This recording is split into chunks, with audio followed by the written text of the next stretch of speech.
I'm Molly White, and you're listening to the audio feed for the Citation Needed newsletter. You can see the text version of the newsletter online at citationneeded.news. Issue 64, Pointing its Arsenal at Our Friends. As parts of the crypto industry scramble to court the Harris administration with events like Crypto for Harris, others insist it is Harris who must bend the knee. This issue was originally published on August 17, 2024. I write to you amid preparation for my upcoming trip to Portland, Oregon, where I will be speaking at the wonderful and sadly final XOXO Festival. I am really excited for this conference, which is absolutely jam-packed with some of the coolest people on the internet, as both speakers and attendees, many of whom I've admired for years. If any of you are lucky enough to also be attending, please try to find me and say hi. I have discovered one great and unexpected benefit of shaving half of my head. It makes me really easy to find at conferences.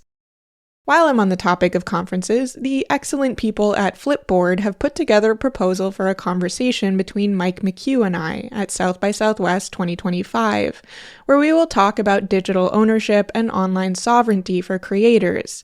If that sounds interesting to you, consider voting for our panel on South by Southwest's Panel Picker website. You'll have to be quick because voting is only open until this Sunday, August 18th. Even if you don't think you'll be able to attend South by Southwest, many of their sessions are recorded and published later, such as my 2023 chat about popping the Web3 bubble. Now let's go over what happened this week in the crypto world, where the industry is still hard at work courting politicians, and some politicians are hard at work courting the industry. In the courts, both the government and Roman Sterlingov, the founder of the Bitcoin Fog cryptocurrency Tumblr, have submitted sentencing memoranda for his conviction on charges pertaining to money laundering and operating an unlicensed money transmitting business. The probation department recommended in their pre-sentencing memo that Sterlingov be sentenced to 20 years in prison. Prosecutors have requested 30 years imprisonment and a $100,000 fine. Sterlingov's memo argues for a, quote, far lower sentence, though he does not specify precisely what he thinks that sentence should be. However, he argues that 20 or 30 years, quote, vastly exceed sentences in similar cases. The SEC has followed the New York Attorney General in filing their own lawsuit against promoters of the Novatech cryptocurrency pyramid scheme and affinity fraud targeting Haitians, who they promised financial freedom and, quote, freedom from the plantation. In addition to the two founders named in the lawsuit from the New York Attorney General, the SEC also names another 6 promoters of the scheme in their lawsuit. As I mentioned last issue, the High Court in Montenegro most recently decided Terra creator Do Kwon will be extradited to South Korea, in a ruling they emphasized was final. Now, of course, the extradition has been postponed as the, quote, final decision is reviewed. Protos made a chart that really helps to capture the 9 months of chaos surrounding Montenegro's decision. They've also reported that the issue is, quote, single-handedly ripping Montenegro apart, with various high-ranking officials accusing one another of corruption. If you can blow up the entire crypto world, why not a small Balkan country? Dream big, Do. A Nigerian court has reportedly ordered $38 million in cryptocurrency be frozen, claiming the funds were part of a roughly $50 million they'd traced in donations to the #EndBadGovernance protests in the country. Although cryptocurrency has long been held up as a method to support dissidents and activists, the increasing ability for governments to trace and freeze crypto assets and the willingness of asset issuers and exchanges to comply with such orders pose a threat to that narrative, not to mention a threat to those involved in sending and receiving such funds. However, there is some question about the veracity of the Nigerian government's claims to have frozen such a large quantity of funds, as 3 of the 4 crypto addresses listed in the warrant application were non-existent or empty. The Holograph Project, which suffered a $1.2 million theft in June, claimed on Twitter that multiple people have been arrested in Italy in connection to the theft, and that the suspects would soon be extradited to France. Quote, significant assets and electronics have been frozen and seized as part of the arrests, they added. In somewhat tangentially crypto-related news, New Zealand-based internet tycoon Kim.com will be extradited to the United States to face trial on charges from 2012 relating to his operation of the Mega Upload file hosting service, which was well known for hosting pirated material. He has been fighting extradition since the charges were filed more than a decade ago, and has recently stated he will continue to fight the extradition, despite the court order. Although the Mega Upload business had no direct crypto ties, .com has made several attempts to get into the cryptocurrency world with projects including Bitcash and FileShop. Neither of the two ever went anywhere, with Bitcash entering liquidation proceedings in 2023 due to unpaid legal fees, without ever having launched. In bankruptcies, a judge has approved a $12.7 billion settlement to end the ongoing case from the CFTC against FTX and Alameda Research. The CFTC had been a large creditor in the FTX bankruptcy case, leading some customers to worry that their recoveries might be diminished even further by payouts to the agency. However, terms of the settlement show that the CFTC will forego any payments so long as FTX follows through with its reorganization plans and payouts to creditors.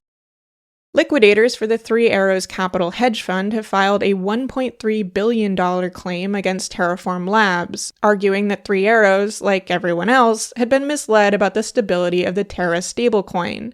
Three Arrows Capital had invested heavily into Terra and its surrounding ecosystem, and the stablecoin's sudden and dramatic collapse in May 2022 pushed Three Arrows Capital into insolvency. Chances are slim that Three Arrows will collect anything close to the $1.3 billion they've claimed, even if the claim is determined to be valid. Terraform Labs' CEO in bankruptcy has stated that the company has only around $150 million in assets. In governments and regulators, the cryptocurrency industry seems to be having a hard time deciding on the narrative, whether the SEC is tucking its tail and backing off, or tightening its perceived stranglehold on the industry. A recent and smaller than anticipated fine against Ripple, the abandonment of a lawsuit they had bungled, the decision not to pursue action against two crypto companies they were investigating, and the approval of Bitcoin and Ethereum ETPs have had many in the industry declaring victory over the SEC, particularly as Biden's terrible debate performance in early July at least temporarily convinced many that a Trump presidency, and thus his promises to fire Chairman Gary Gensler and install pro-crypto regulators, was all but assured. However, we're simultaneously seeing headlines out of industry publications claiming that the SEC's, quote, crackdown is gaining pace. This specific headline accompanies an August 9 report that 3 unidentified cryptocurrency-focused venture capital firms have received subpoenas from the agency this year, apparently seeking information into, quote, crypto asset offering intermediaries and into token-based investment deals. Other such headlines about an aggressive and very much still ongoing campaign by the agency against the industry have accompanied news about a Wells notice to Uniswap and an enforcement lawsuit against Consensus. And stories about a bloodthirsty SEC have certainly not been hard to find amid the industry's embrace of Donald Trump, or in its more recent demands to a Harris administration and friendlier Democrats. While there's no arguing that the SEC did ramp up its enforcements against crypto firms after the great crypto meltdown of 2022, it's not clear to me that their enthusiasm has substantially waxed or waned since then. In the crypto world, it is common for 2 contradictory narratives to exist at the same time. For example, Bitcoin as a store of value existing alongside Bitcoin as an investment that will make you rich. Or cryptocurrencies offer financial privacy, alongside arguments that those same cryptocurrencies are bad for crime because they can be easily traced. This allows a person to choose whichever talking point benefits them at the time, and I suspect that's at least a part of what we're seeing here. In elections and political influence, the cryptocurrency industry had just gone all in on Trump when the Democratic Party did a last-minute swap out of its presidential candidate, breathing life back into what appeared to many on all sides to be a doomed campaign. Now, some in the industry are backpedaling, seemingly feeling the need to put a Plan B in place should the success of their Plan A indeed turn out to be less than assured. The thing is, some in the industry seem to have gotten a little too high on their own supply.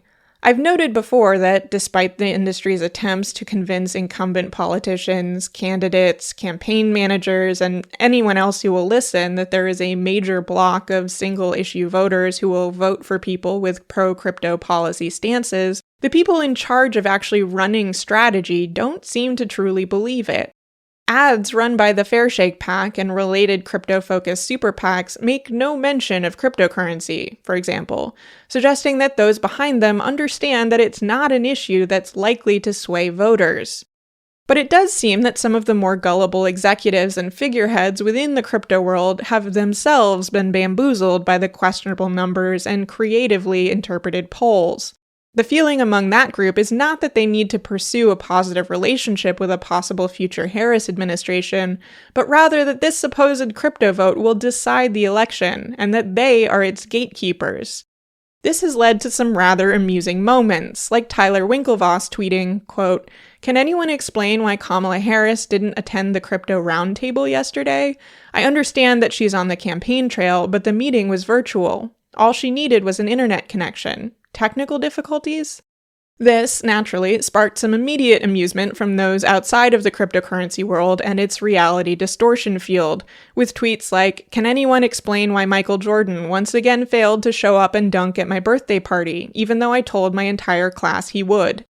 The aforementioned roundtable was hosted by Representative Ro Khanna, a Democrat from California, and brought Biden administration officials, including Deputy Treasury Secretary Wally Adeyemo and at least one Harris advisor, to meet with various crypto industry figures, including executives from Coinbase, Ripple, Kraken, Uniswap, and others, as well as various industry figureheads like Mark Cuban and Anthony Scaramucci. It didn't go so well. Quote, "Instead of finding common ground, industry executives lashed out at White House officials, largely over the regulatory assault from agencies like the Securities and Exchange Commission and the Federal Reserve," wrote Fox Business. One attendee told Fox, quote, "Executives didn't hold back on telling the administration reps how much damage they've done to the crypto industry and to the Democrat Party with their actions against digital assets. They basically just got yelled at." Crypto podcaster David Hoffman wrote that the industry must, quote, "make both parties bend the knee." This sentiment, that crypto is calling the shots and candidates need to fall in line or else, is bizarre, but oddly prominent in recent days. Polls. Speaking of questionable polls, there's a new contender on the field.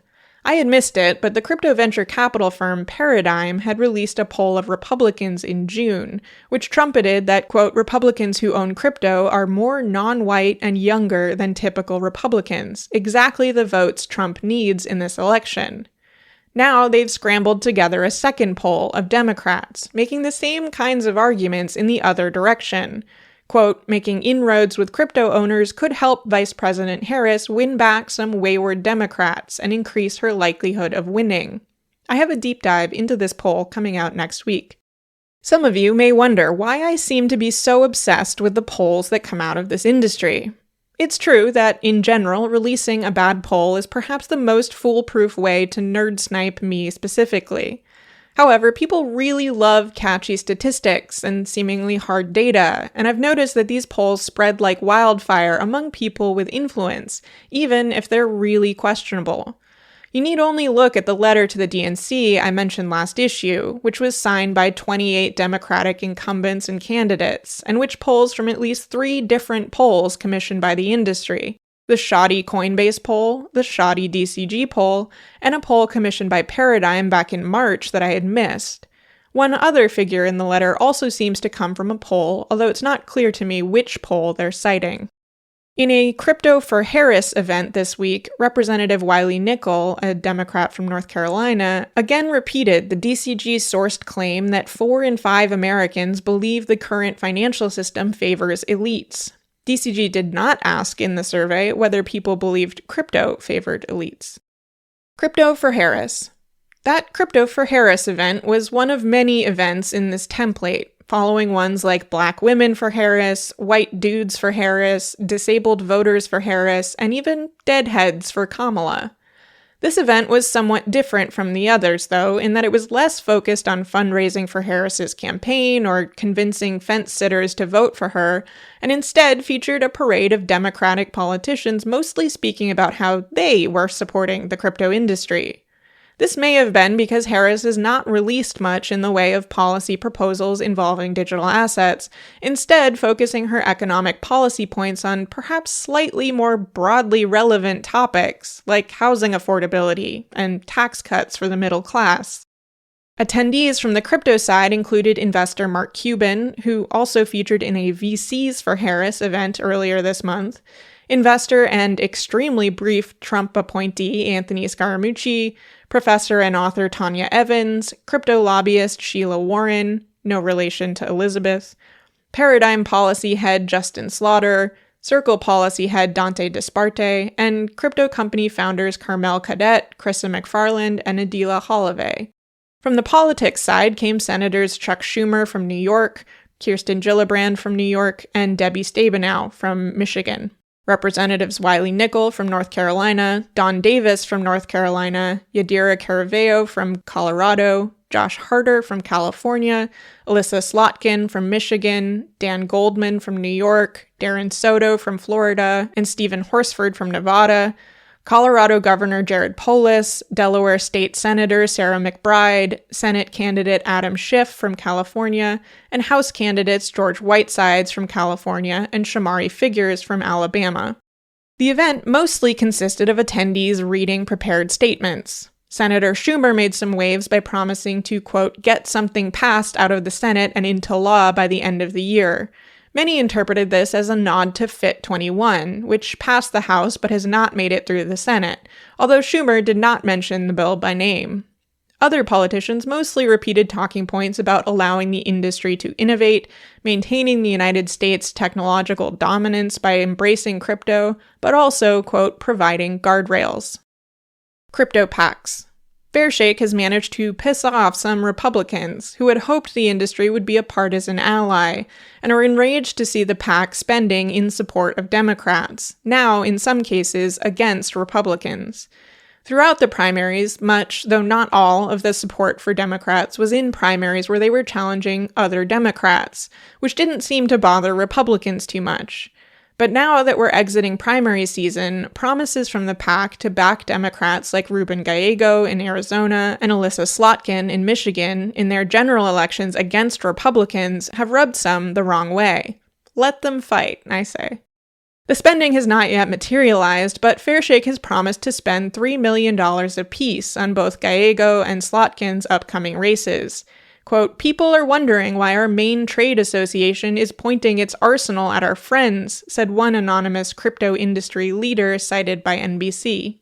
However, the PAC is continuing to spend on both sides of the aisle. They've pledged a whopping $12 million to support Republican Bernie Moreno in the Ohio Senate race, where he is opposing incumbent Democratic Senator Sherrod Brown. Brown chairs a committee on banking, housing, and urban affairs, and suggested, quote, maybe banning crypto shortly after the FTX collapse. This would be the largest contribution to any single candidate from the Fairshake PAC so far, outspending the $10 million in opposition directed against Katie Porter in her California Senate primary. Last issue, results in Washington's District 6 were still being counted, but it looked like the crypto industry favorite Emily Randall would be heading to the general election. That's been confirmed, with Randall receiving the most support in the nonpartisan primary with 34.6% of the vote. She and the second-place winner, Republican Drew McEwen, will be competing for the seat in the general election. Randall's Democratic opponent, Hillary Franz, who had vocally opposed the crypto industry spending, is out of the race. Quote, I'm especially grateful to the over 40 unions, firefighters, and first responders, and 17 tribes that stood with me in this race. Unfortunately, this incredible coalition was not enough to overcome the over $2.4 million of super PAC spending that flooded into this race at the last minute, she said in her concession speech. While there were a handful of primary elections this past Tuesday in Connecticut, Minnesota, Vermont, and Wisconsin, none of them saw substantial crypto spending.